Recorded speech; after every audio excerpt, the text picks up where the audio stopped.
Sou Francisco Buxa, editor, estudioso, investigador, apaixonado pela banda desenhada também. Buxa, muito obrigado pela tua presença aqui. Agradeço muito o teu interesse em vir aqui e, naturalmente, da nossa parte, tens toda a receptividade, sempre que aqui quiseres, de ir visitar-nos ou apresentar os teus livros.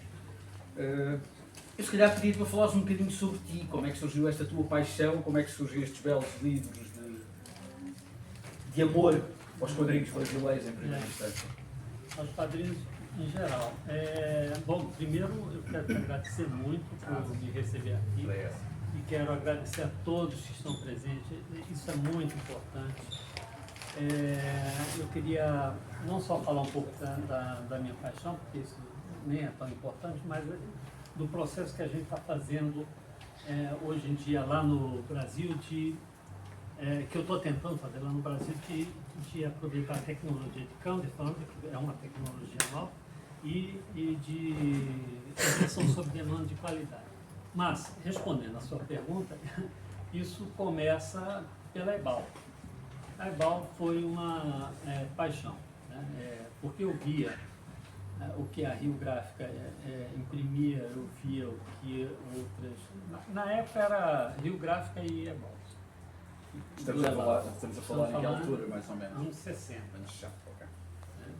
Então, eu via a Rio Gráfica, eu via Ebal, mesmo criança, eu via que tinha uma diferença de qualidade de edição e de cuidado com o recorte, com a montagem do quadrinho, que era visível, mesmo a Rio Gráfica fazendo muitas coisas coloridas. Isso nunca me atraiu nesse ponto de ser colorido.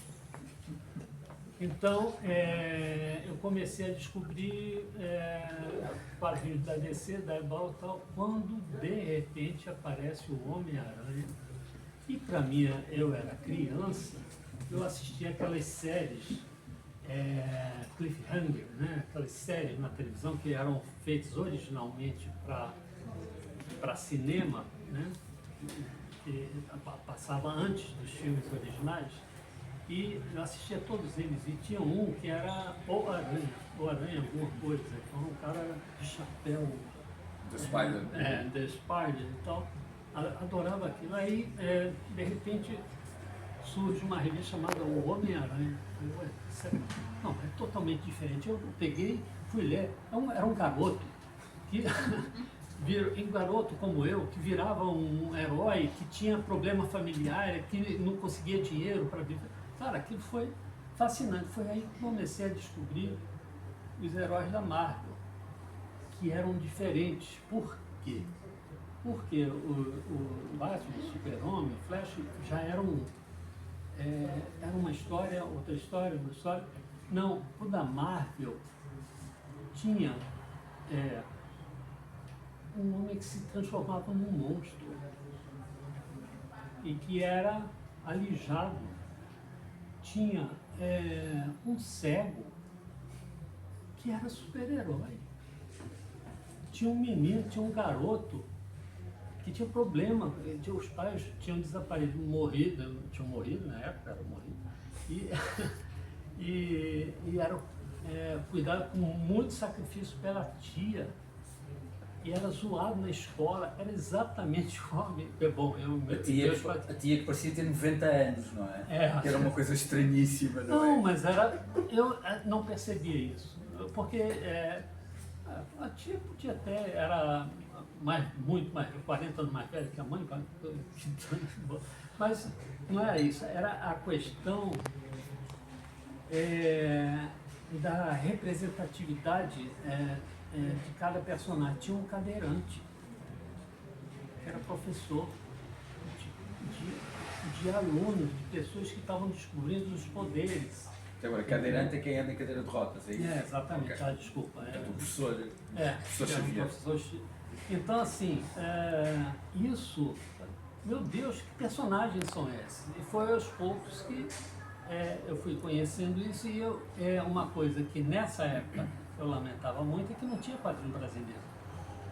Porque eu comecei a ler, eu detestava, criança, eu detestava as histórias de terror que se faziam na época, eu nem gostava dos traços dos que vinham muito da tradição dos anos 50, né? Então eu não dava, infelizmente, eu não dava muita atenção a esses personagens que são, esses desenhos que são desbravadores. E nessa época, anos 60, 70, não abria, no início dos anos 60, não tinha espaço para o desenhista publicar. Ou o desenhista brasileiro publicava charge, então se desenvolveu muito essa coisa do desenho ser chargista para poder trabalhar, ou não tinha charge, cartoon, então tinha espaço em jornal, tinha Pasquim, né, Pasquim em 69, era quadrinho, esquece quadrinho. E quando aparecia quadrinho, era muito mal pago, por isso que um desenhista como o Antonino, que é esse daqui foi um livro que eu restaurei de uma história de quadrinho dele, publicado em 1983, a partir de originais. Ele fazia uma história dessa em uma semana, porque ele não tinha tempo de ficar rebuscando não sei o quê, para fazer a Chacal, ele fazia as capas de faroeste, então assim, era tudo muito mal pago. Aí eu descobri o Judoca, em 1969, uma história de quadrinho brasileira, e aí depois, logo depois, o terceiro desenho do Judoca foi o Floriano Hermeto, que é aquela que faz já a primeira história em quadrinho dele, já é um deslumbre. Não sei se vocês conhecem, o Floriano Hermeto é o Faf que fez o Judoca. Quem criou o Judoca? Quem criou o Judoca não tem uma definição de quem criou, foi criado pela editora Brasil América, provavelmente o Eisen, Adolfo Eisen, que gostava de judô, e o judô nessa época no Rio de Janeiro estava em ascensão. A Gama Filho tinha uma equipe muito boa de judocas que ganhava prêmio, não sei o que. Ele pensou, vamos lançar uma revista, um herói brasileiro que saiba judô. E coincidentemente com isso, já estavam surgindo os primeiros filmes chineses e Bruce Lee, não sei o quê, mas isso depois, ele pegou o momento certo para lançar o Judoca. Ou seja, ele até se antecipou. Se antecipou. Antecipou-se ao Master of Kung Fu, o mestre do Kung Fu, o Shang-Chi, muito. O Punho de Ferro, os próprios filmes do Bruce Lee vieram depois, entendeu? Então, o Judoca foi o primeiro personagem de história em quadrinho brasileiro que foi adaptado para o cinema. Ou seja, nós temos um filme brasileiro que é o único filme, que foi o primeiro filme em que teve como base um personagem de história em quadrinho. O primeiro foi o Judoca. Entendeu? Esse filme é de quando? De 1973. 72 para 73. Mais foi de 50 anos. Exatamente, foi lançado nessa virada desse tempo. E eu vi esse filme no cinema. Eu deve ter sido uma das únicas pessoas no Brasil que viu esse filme no cinema. Porque ele foi extremamente mal lançado. É um filme kit, é um filme muito ruim, mas que tem um valor histórico imenso, porque ele é o primeiro filme que adapta uma história em quadrinho, entendeu? E esse filme está se deteriorando nos arquivos da Cinemateca. E até agora não sei se fizeram uma coisa. Então é isso, nessa efervescência do começo, da raiz da história em quadrinhos, que eu começo a conhecer isso. A gente montou um grupo de estudos de história em quadrinhos, que é isso, baseado no Moacir Cirne, no Álvaro de Moya, que a gente ficava pesquisando balão, a distância de quadrinhos, a diagramação da página, não sei o quê, que eu vejo as pessoas falando isso hoje em dia, eu fico louco. Gente, história em quadrinho, história em quadrinho, foda-se, se tem splash, se tem coisa, história em quadrinho.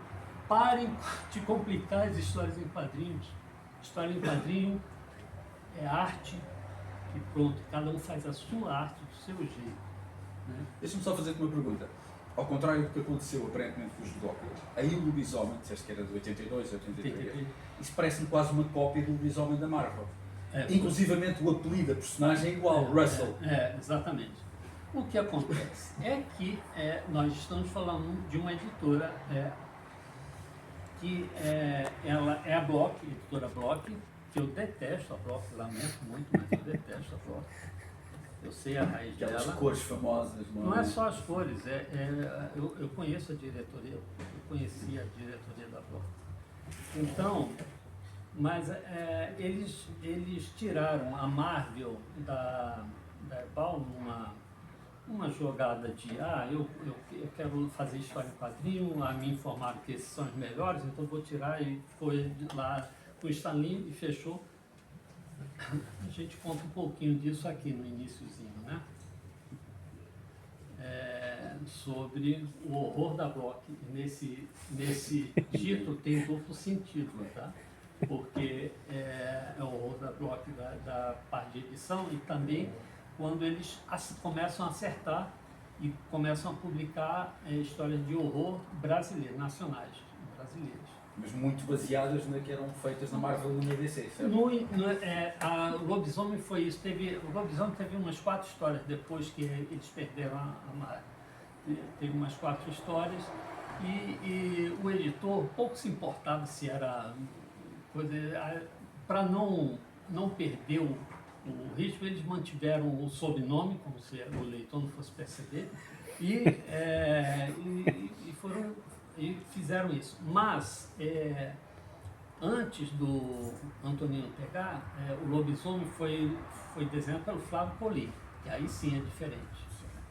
Aí é outra coisa. Por isso que eu digo, quando eles perdem a Marvel, eles começam a publicar história, e eles falam, o que a gente vai fazer? Vamos pegar perdem Marvel para a RGE, correto? Para a RGE e para Abril. Abril ficou com o Capitão América e depois ficou com tudo. Depois pegou tudo, porque a RGE era muito fraca também. E aí, o que vamos fazer? Vamos chamar os autores. Então, o Antonino ficou com o Drácula. Ele fazia o Drácula. Eu tenho 220 páginas originais do Drácula que eu estou louco para terminar de tratar, para eu lançar 2 volumes do Drácula, do Antonino, desse período, todo em preto e branco. Ele me deu antes de falecer. E esse daqui a gente descobriu, a filha dele descobriu por acaso, e nós fizemos antes, que era só uma história, fizemos antes. Então, quem ficou com o Drácula foi o Antonino Lobão. Quem ficou com o Lobisomem foi o Flávio Poli.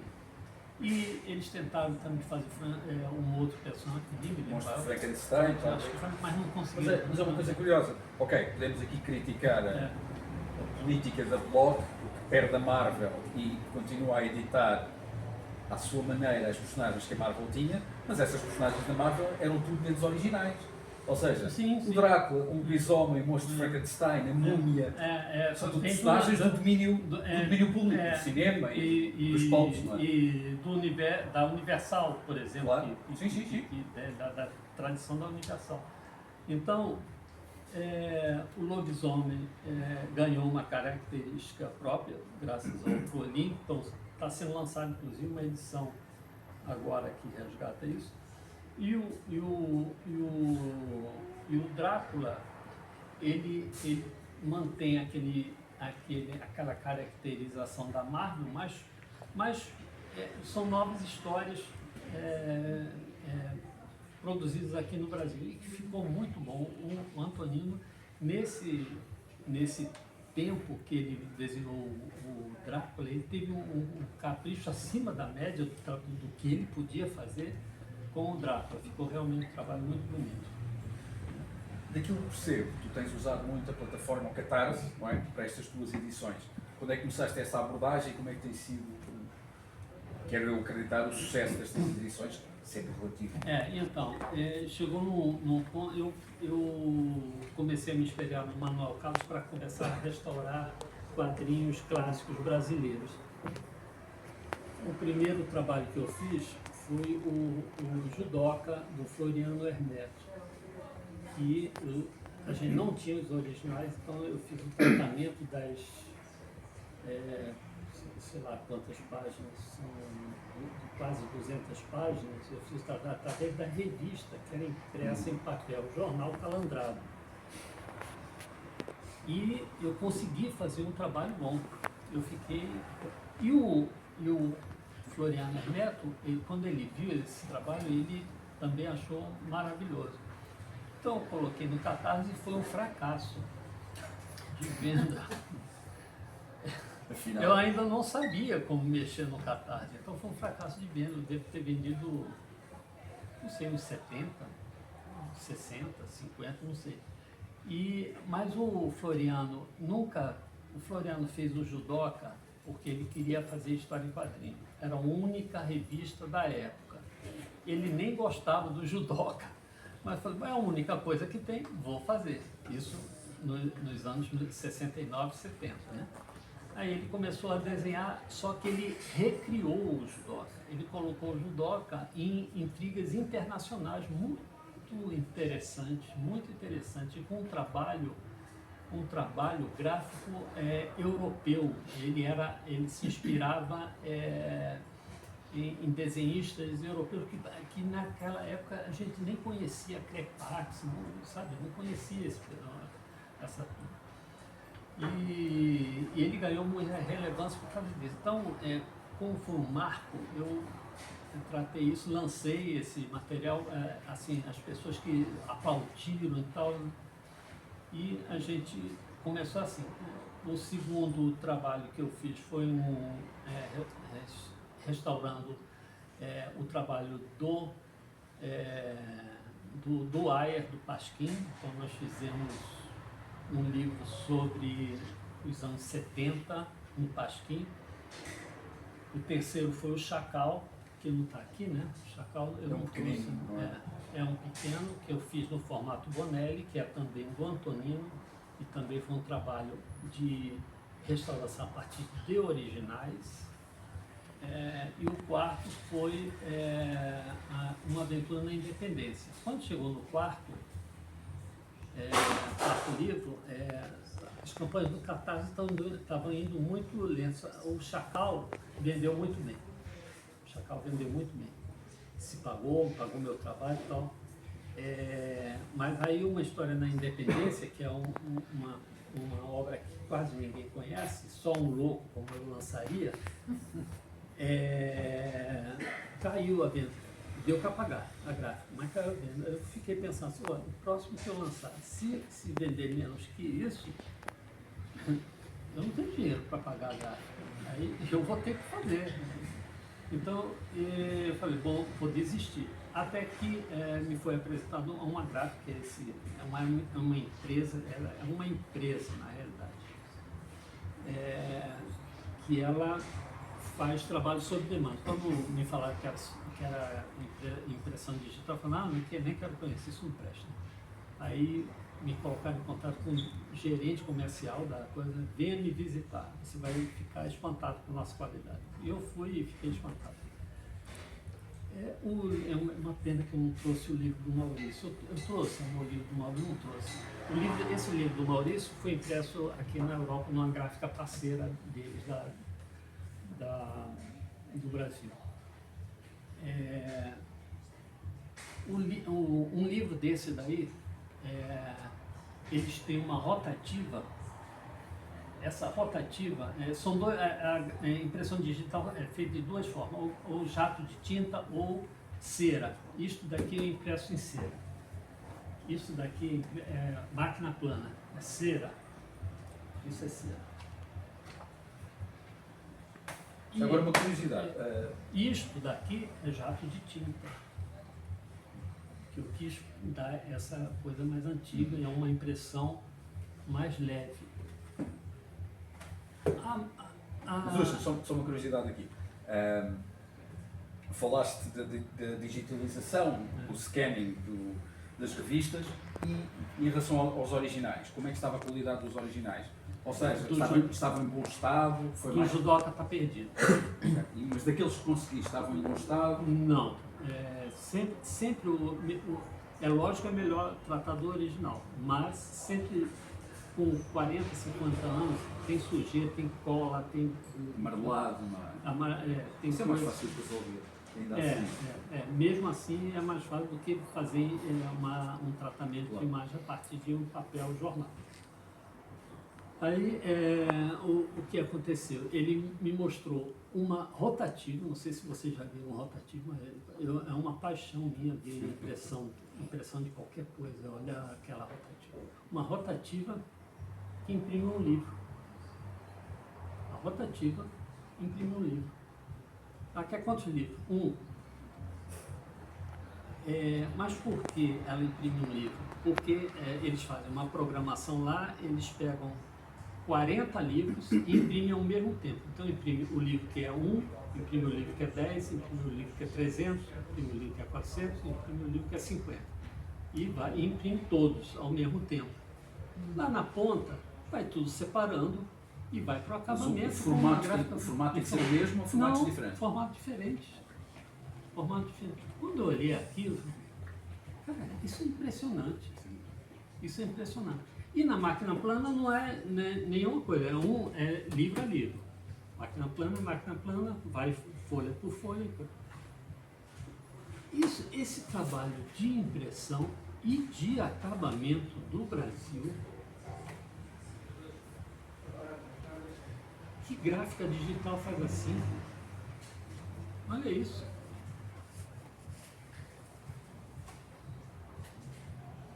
E tem mais uma vantagem em relação à impressão offset. Na impressão offset, você tem uma página colorida, você tem que casar com outra página colorida em caderno. Com mais 15.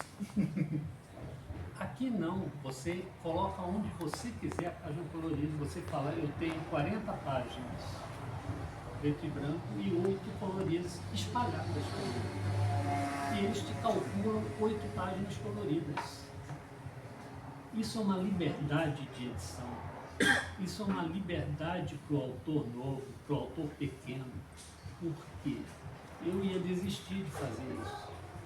Quando isso me veio a possibilidade, eu falei, bom, vou continuar com o Catarse. Se eu vender 50, eu entrego 50. Eu não preciso ter estoque na minha casa. E essa é uma empresa, assim como a empresa aqui da Europa, que eu estou começando a aprender, o da Europa estou começando a aprender, então na próxima palestra eu darei mais detalhes. Mas, assim como a empresa da Europa, além deles imprimirem, eles colocam o teu livro nos marketplaces. Então, eles colocam o livro, lá no Brasil, colocam na Amazon, no Submarino, Americanas, em todos os principais marketplaces. Já agora, a gráfica deles na Europa, eu lembro. Na Espanha. Na Espanha. Na Espanha, eles colocam nas principais, como sei qual, FENAC. E Mas isso há uma daqui, espanhola também. o que vai acontecer com esse livro é que ainda não assinei o contrato com eles para isso. Mas esse livro vai ser vendido aqui nos marketplaces, só não vai num outro. Eu não entendi como funciona esse treco, que não dá para cadastrar um livro novo. Não entendi isso até agora, porque não dá para cadastrar um livro novo. Mas os marketplaces tradicionais, todos, esse livro vai estar lá vendendo. E eu vou acompanhar online quanto está vendendo por semana. Eu vou saber quanto está vendendo.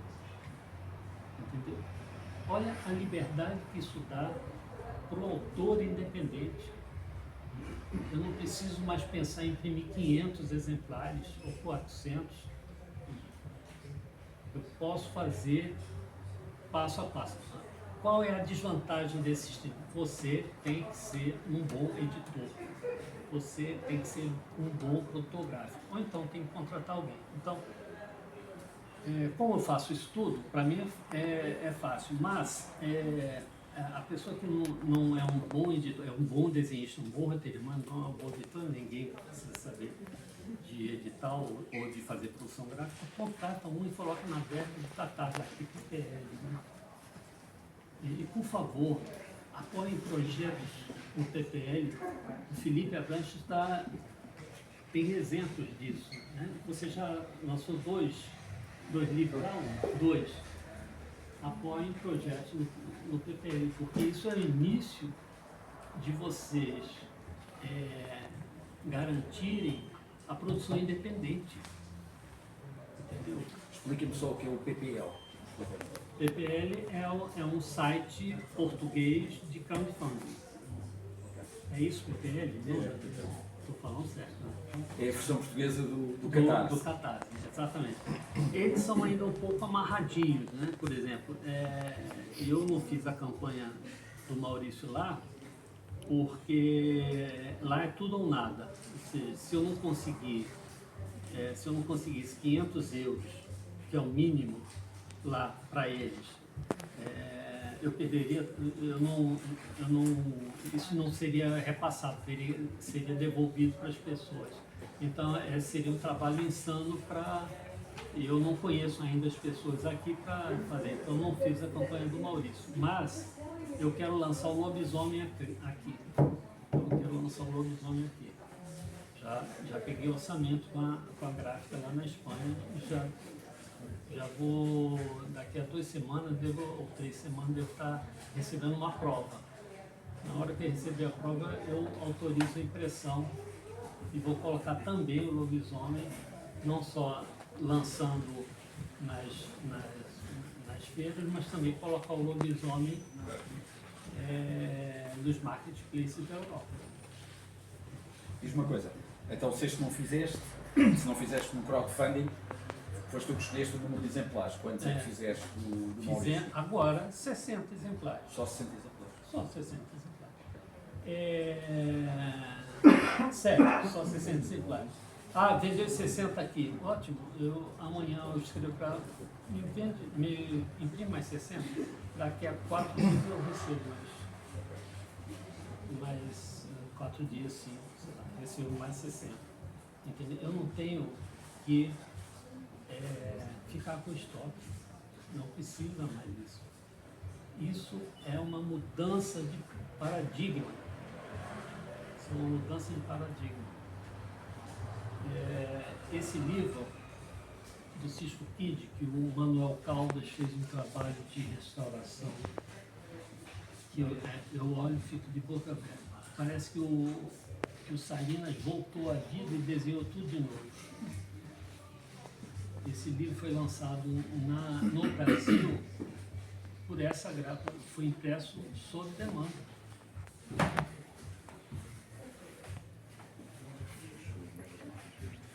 Aqui, sob demanda. A qualidade de impressão disso é um espetáculo. E junto com o tratamento que o Manuel Caldas entrega, que o Manuel Caldas faz. E como é que foi essa tua relação com o Manuel Caldas? Ele tinha feito essa edição em Espanha, foi? Não, o que acontece é que eu e o Manuel Caldas trocamos, uma coisa que a gente faz, nós somos da velha geração, a gente só não fez trocar carta, a gente trocou muito e-mail. Só conversando sobre BD, sobre a restauração. Aí um dia eu falei, eu quero lançar alguma coisa sua que você fez, que você tratou, o Cisco Kid, por exemplo, que eu acho maravilhoso. Aí ele falou, não vai vender. Não, tudo bem, mas eu falo assim, mas não vai vender. Não, mas você vê, eu nem tenho coragem de lançar em Portugal, porque eu sei que não vai vender 500 exemplares. Pois eu sei que ele tem feito coisas em Espanha, para o mercado espanhol. Eu lanço na Espanha, porque aqui eu não consigo vender os 500 exemplares, que é o que começaria a pagar o trabalho dele. Eu falei, eu vou tentar aqui. Tá bom, então eu vou te dar, eu não vou te cobrar o meu trabalho, eu vou te dar o primeiro volume. Se você gostar, aí os próximos a gente conversa. E não vendeu. Ele tinha razão, não vendeu. O mercado brasileiro e o mercado português de nicho são muito parecidos. não vende muito. Entende? Então, você faz por paixão. Entendeu? Essas coisas eu faço por paixão, eu faço porque eu gosto. Eu quero restaurar a obra do Antonino. Então eu não vejo a hora de terminar o Drácula, como eu acabei de falar. Mas olha, tu tens aqui um livro que não é nada de nicho, que é o Maurício, não é? Exatamente. Como é que surgiu este livro? Como surgiu? Esse foi da mesma forma que surgiu o Ziraldo, que eu lancei há 2 anos em vez. 2 ou 3 anos em vez. Eu fiz, tanto com o Ziraldo quanto com o Maurício, eu era editor do jornal da Associação Brasileira de Imprensa. E eu gosto de conversar, gente. Um dos ganchos do jornal eram as entrevistas, porque eu adoro fazer entrevistas. Então, todo mês, quase todo mês, tinha uma entrevista com um grande jornalista. E aí, o primeiro que a gente entrevistou foi o Ziraldo. Foi o Ziraldo. Nós chegamos lá no estúdio do Ziraldo, ele falou, pô, pensar que vocês não iam me entrevistar, porque o jornal já era conhecido por ter grandes entrevistas. Então, nós fizemos essa entrevista com o Ziraldo. Quando foi publicada, ele me ligou para a ABI pedindo meu telefone, ele me ligou para parabenizar, falando que foi a melhor entrevista já feita comigo. Aí eu fiz 2 entrevistas com o Maurício. A segunda entrevista com o Maurício não foi publicada porque foi logo no período em que faleceu o presidente da ABI e houve um golpe de Estado na ABI. Gente que queria tomar posse do jornal conseguiu tomar posse do jornal. Eu saí, né, eu não ia ficar naquele imbróglio. Eles queriam que eu abaixasse o meu salário pela metade. Então, vocês fazem o jornal. Nunca mais conseguiram fazer. Então, uma entrevista ficou inédita e a outra foi publicada. E aí passou tempo, o Ziraldo falou, eu conversando com o Ziraldo, olha, vamos fazer um livro dessa entrevista aí, e aumentar e não sei o que, vamos, ele ficou doente, teve AVC, nunca mais conseguimos conversar. Aí eu falei, não, isso tem que ir para um livro. E aí eu chamei eu tenho 3, 4 grandes amigos pesquisadores de quadrinhos lá no Brasil, e a gente simplesmente fez uma pesquisa complementando as 2 entrevistas e nós lançamos o livro do Ziraldo e o livro do Maurício de Souza. E você lendo os 2 livros, você percebe claramente o espírito de cada um. Você percebe a maneira como cada um leva a vida e a maneira como cada um lida com o trabalho, os quadrinhos. E é interessante conhecer isso, né? Essa leitura entre linhas. Eu não coloco nada no que eu fiz aí. É o leitor que ele, tendo observação, ele vai entendendo da coisa, do que está acontecendo. Então, eu lancei o Ziraldo e agora eu queria fazer essa experiência de imprimir o livro aqui em Portugal. Eu achei que a melhor maneira de começar essa experiência era com um livro que fosse mais fácil de imprimir, com menos possibilidade de erro e tal. E nós fizemos a impressão aqui.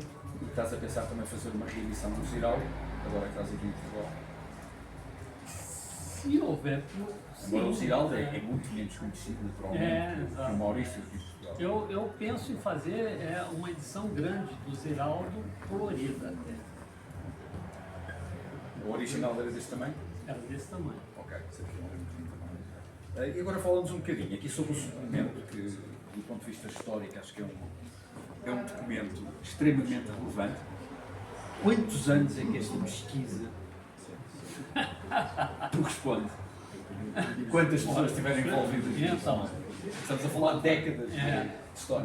nós são 4 os principais, mas tem algumas pessoas de bastidores que ajudaram por ajudar, né? Porque a gente, nós precisamos a edição de tal época, não sei o quê, e aí a gente, uma rede de amigos, eles iam achando isso. Então isso é uma grande ajuda também. Mas quantos anos você perguntou? Vamos lá. Eu, desde 69, estou envolvido com quadrinhos, então você soma aí essa vida. É isso. Nós ficamos uns 7 meses pesquisando e fazendo uma coisa, mas baseado mesmo em nosso conhecimento, em nossa vivência. Eu Sim, vivi claro. isso. Sem isso, Quer dizer, eu não vivi o sem isso suplemento, nem havia o mas, incentivo. exatamente, mas eu vivi o começo, assim, uma parte da época da Revolta, a época de ouro da Revolta, em que eles publicaram os 50 anos do surgimento do suplemento juvenil. E uma coisa que desgosta muito a gente, tanto eu, quanto o Tony, quanto o Marcos, mas principalmente eu e o Tony, que somos chatos pra caramba, é que é o seguinte: a quantidade de informação sem noção que circula. Entende? Então a gente sempre que vê uma coisa assim, por exemplo, no Judoca, por Eduardo Barão, que está aqui, eles ficam, há no mercado uma conversa que a gente já cortou, que o Judoca foi lançado, o Judoca brasileiro foi lançado porque acabou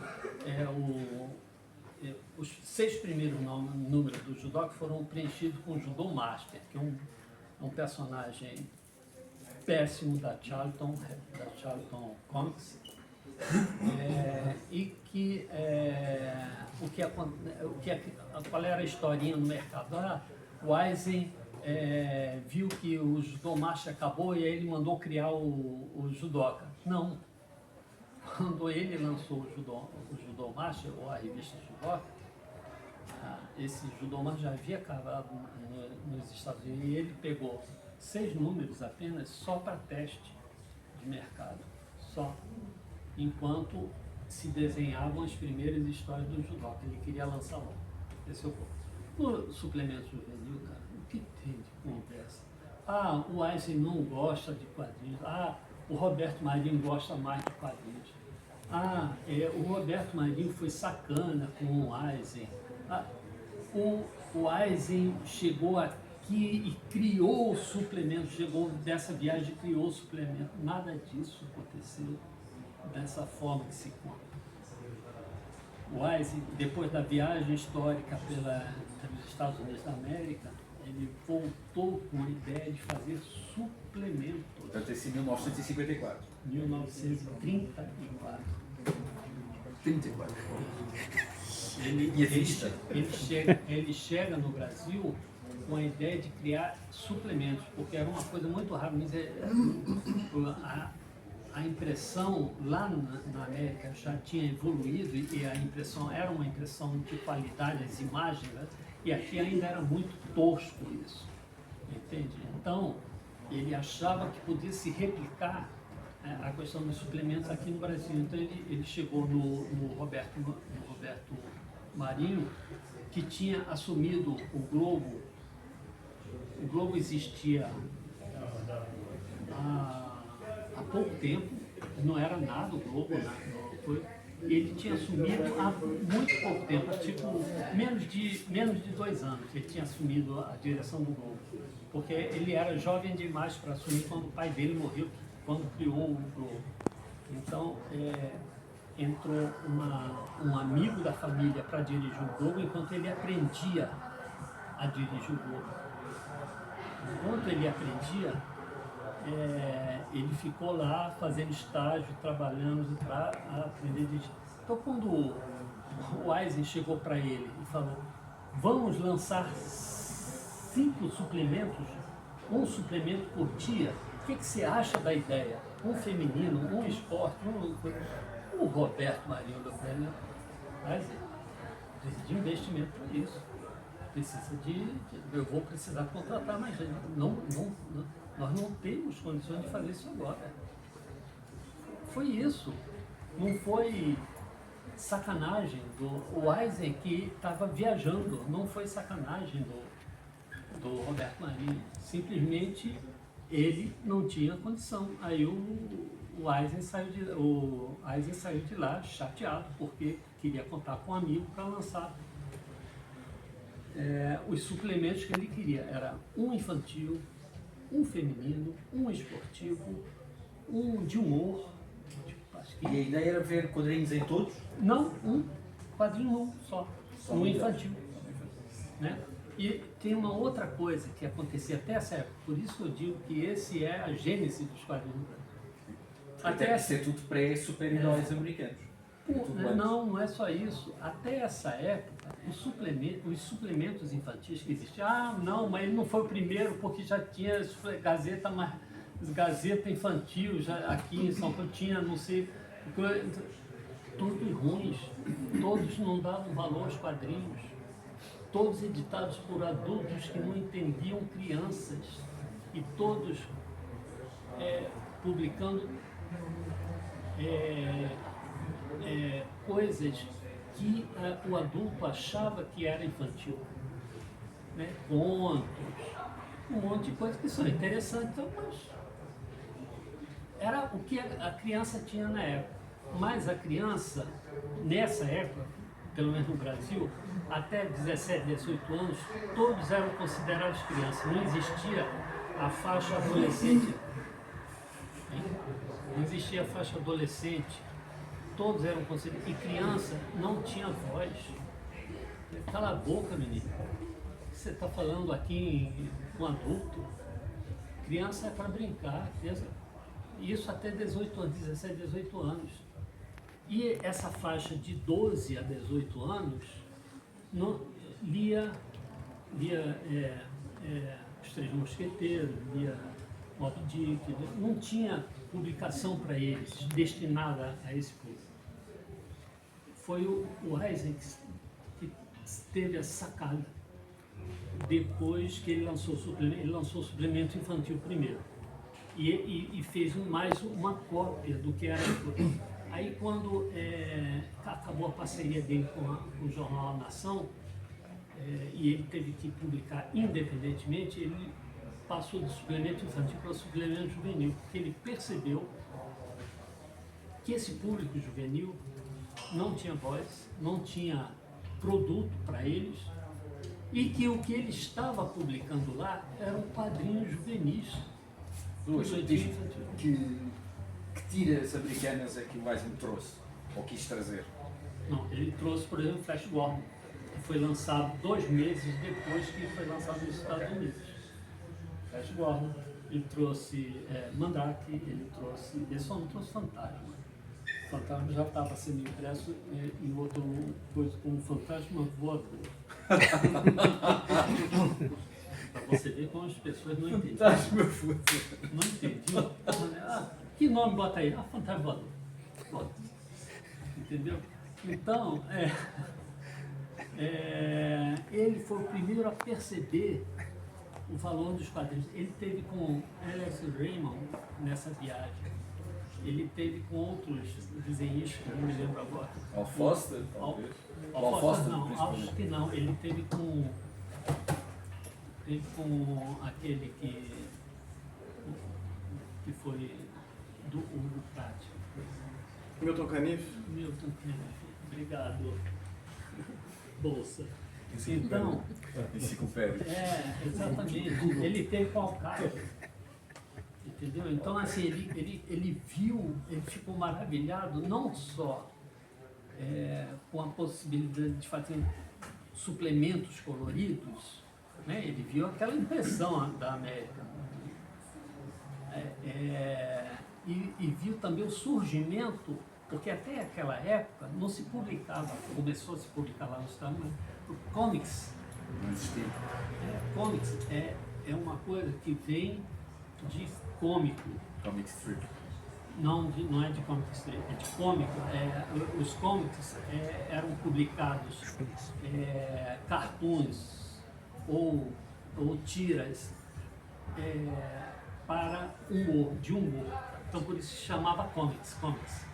Lá, as tiras eram todas normas de humor. Aí é que começou a aparecer uma repórter, que era investigativo, começou a aparecer o Dick Tracy, começou a aparecer outros personagens mais sérios, e a coisa explode quando surge o Flash Gordon e o concorrente dele anterior, o Buck Rogers e o Tarzan.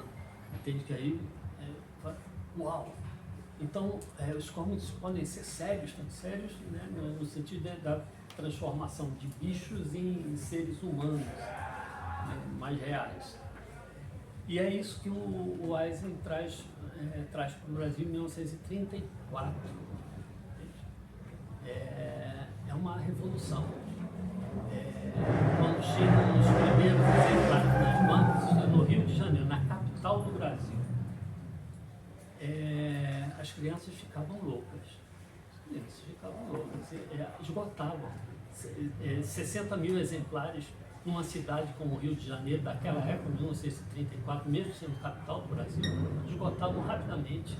Então ele, que publicava uma edição por semana, começou a publicar 2 edições por semana, não foi bastante. Começou a publicar 3 edições por semana, não foi bastante.